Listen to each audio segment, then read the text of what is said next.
Now, the Timberwolves president of basketball operations, David Collins. Who is he? Tell us exactly about this European Blake Griffin. I don't know. I think Blake Griffin and some American numbers. The Charlotte Hornets select Kobe Bryant.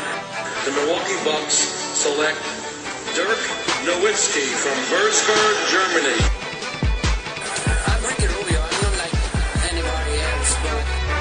It ain't the end of the world.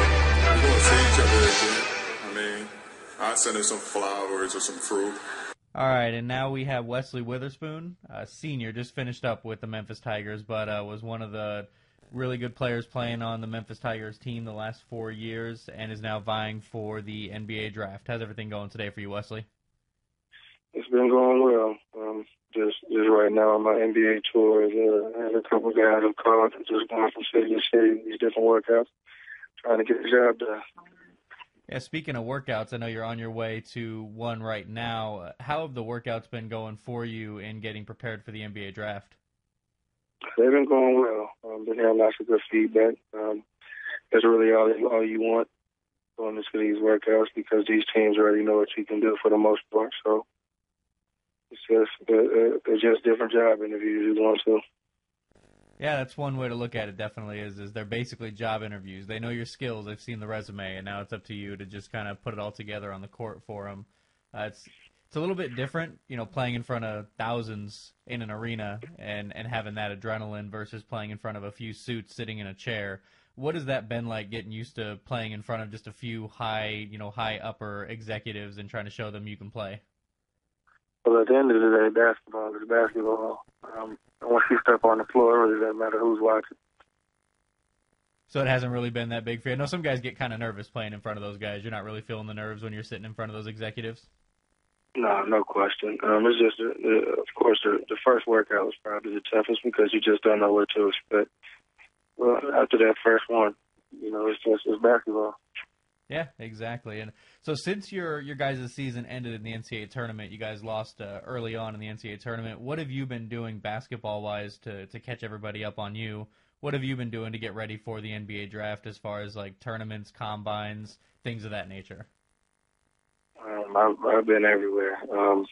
Right after the season was over, I went up to Portsmouth. Was part of the championship team at Portsmouth. Then headed up to New Jersey for the first group workout. Had about 6 workouts in between that, and then headed to Minnesota for that group workout.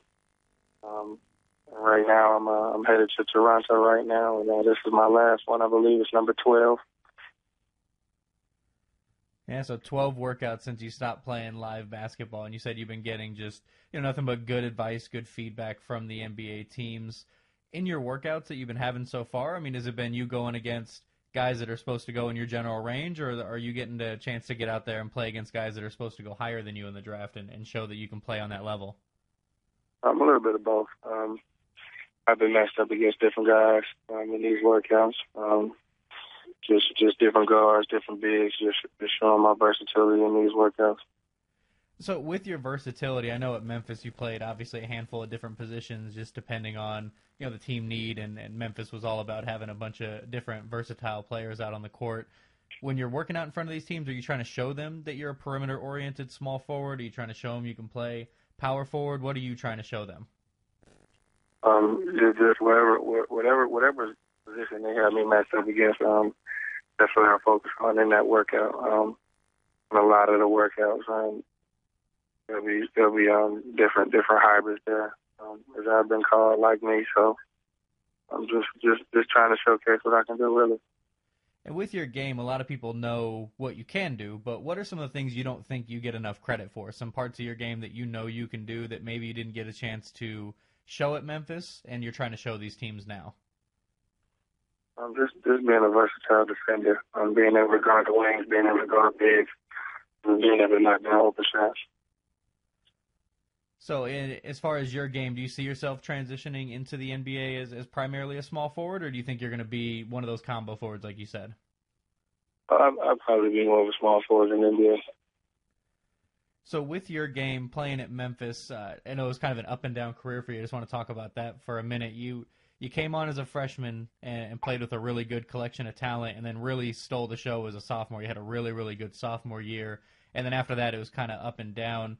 Was that mainly due to the relationship with your coach, or was that due to just some other things that were affecting your game? What really stopped you from, as you did in your sophomore year, having a great junior and senior year?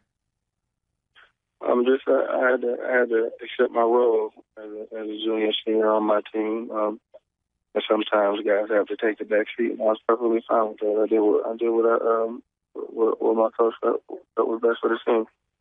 Do you think that was pushed out into the media a little bit too much, that you and your coach, Josh Pastner, had a bad relationship, or was there something to that? Oh, no, we don't have a bad relationship at all. So you guys were good. It was just media blowing it out of proportion like usual? Yeah, it was, of course we're going to hear different things like that, but me and Coach Pastner have a great relationship both on and off the floor. That's good. That's good to hear. And you would end up going to Memphis playing for John Calipari. He's the one who brought you over there to the Memphis Tigers, which had a lot of different offers. What really drew you to wanting to play for Memphis and go play for Coach K over there? It was a combination of things. When I finally narrowed my list down, it was about 4 or 5 colleges. I felt like Memphis was the best fit for me. Playing for Coach Cal was a great experience. He's a wonderful coach, they were coming off the Final Four year, and I felt like I would be a great addition to that team. So in 4 years there, you played for Coach Cal. I mistakenly called him Coach K there a second ago. I meant Coach Cal. You played with him for that 1 year, and then you played for Coach Pastner for the other 3 years. What are some of the things that you took from freshman to senior year that you think you improved on the most as a basketball player? Mental toughness. There's no question. It was mental toughness. And the mental side of basketball is definitely one of the biggest ones. And when you get to the NBA, that's going to be really huge for you. Is there any players in the NBA, while you were younger or today, that you try to model your game after and that you think, you can relate your game to? On the defensive end, I'm long and wiry. Can guard different positions like Trevor Ariza. And on the offensive end, I can do different things like Lamar Odom.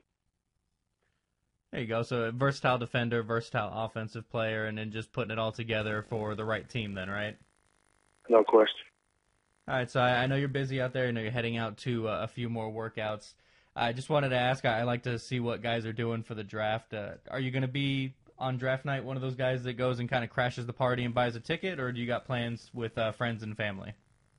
No, I'll be with my family in Atlanta watching the draft. So be with your family at home just watching the draft? Yeah. All right, well, best of luck to you at the NBA draft. Obviously, look forward to seeing you on an NBA roster going forward. And, again, Wesley Witherspoon of the Memphis Tigers. So you have a great workout in Toronto. I appreciate it.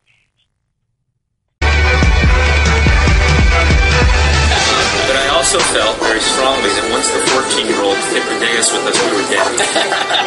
We were just dead. There was no way. This league has a habit, I'm just going to say habit, of producing some pretty incredible storylines.